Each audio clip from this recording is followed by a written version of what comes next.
Hey everybody, this is Crowmar with TGN, here today to bring you another World of Warcraft Cataclysm video. This is the top 5 best DPS specs in PvE.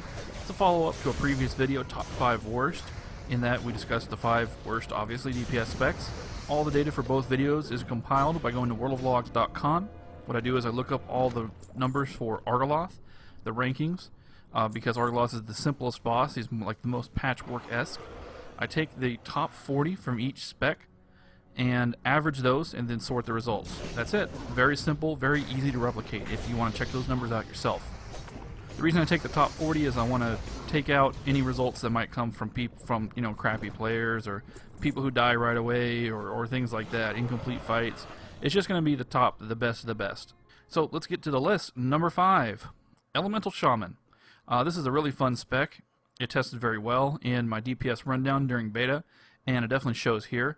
It's basically not changed at all from Wrath. The only major difference, if you can call it that, is that your Lightning Shield charges now will stack up as you cast Lightning Bolt, and then you can unleash them with Earth Shock. It's called Fulmination. Doesn't actually change your rotation much at all. There's only one other thing, which doesn't really change much either, is the new Unleashed Element spell. It simply buffs your Lava Burst. So you want to work that in before Lava Burst. Otherwise, it's the same. So, not a lot changed, but it's still an interesting spec. It's still pretty fun to play. And, of course, the Shaman's a very flexible class. So, Elemental Shaman, if that's something you're thinking about, good spec. Give it a shot. Now, in PvP, on the other hand, Elemental Shamans are pretty bad. Whenever I encounter them in arenas, go for them first. They're pretty defenseless. So, for PvP, you might want to think otherwise. You might just want to go Resto for PvP, because there's not much else to do as a Shaman in PvP. But in PvE, DPS... and if you like Elemental, if you like the style, then you will be very successful with it. So don't pass that up.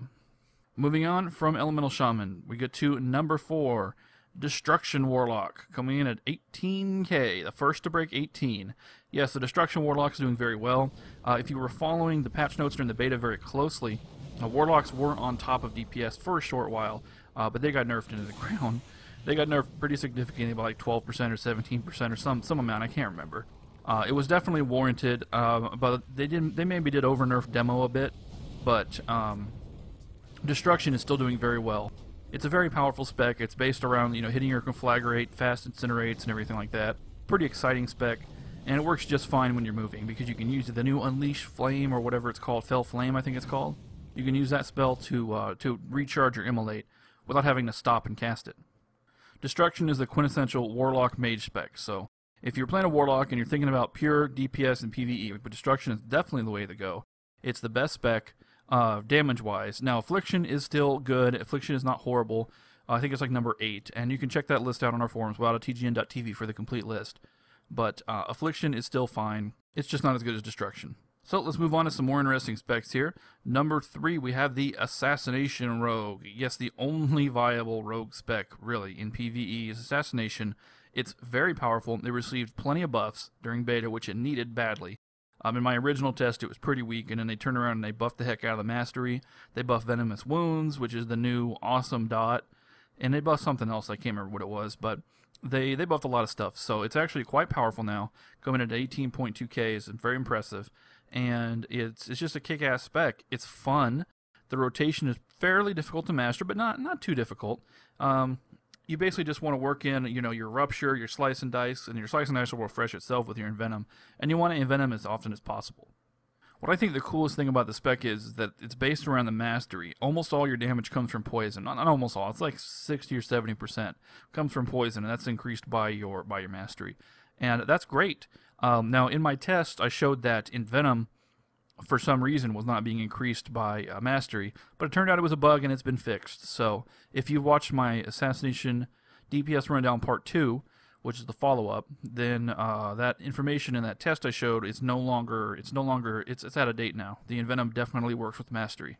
Assassination is also quite fun in PvP. It seems to be fairly dominant among the rogue fights I've had in PvP. I haven't seen a lot of subtlety rogues. I don't know why people are staying away from that spec. You think that would be more interesting?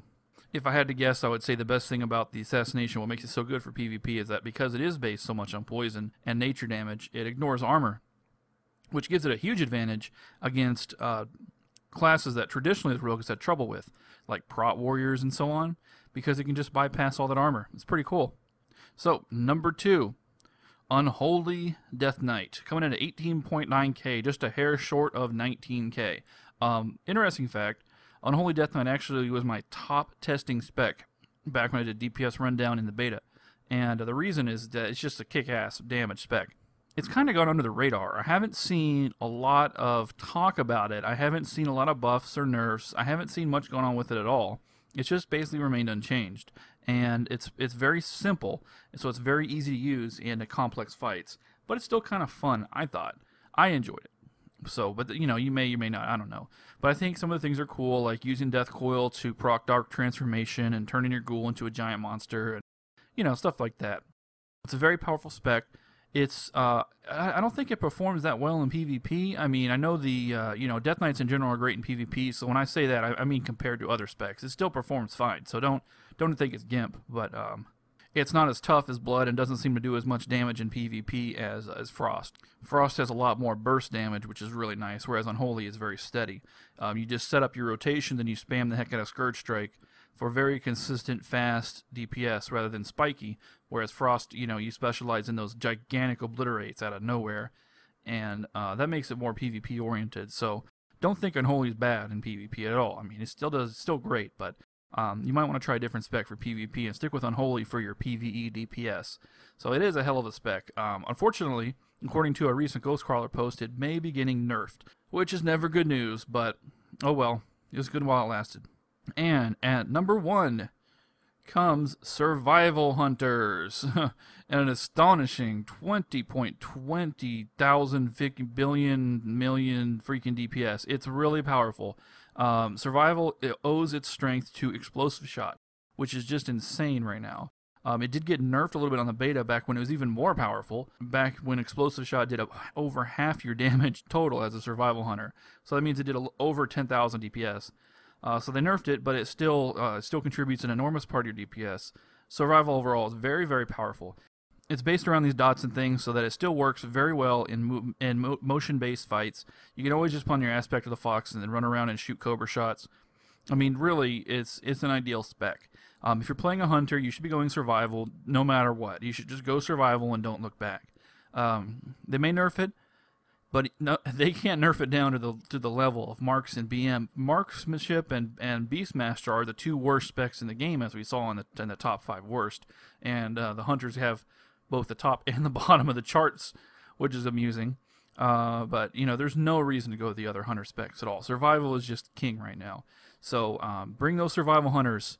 If you're running a raid and somebody wants in and they're a hunter, make sure they spec survival. Don't even take them if they're the other specs. But I like my core hound. Too bad. Bring your survival hunter.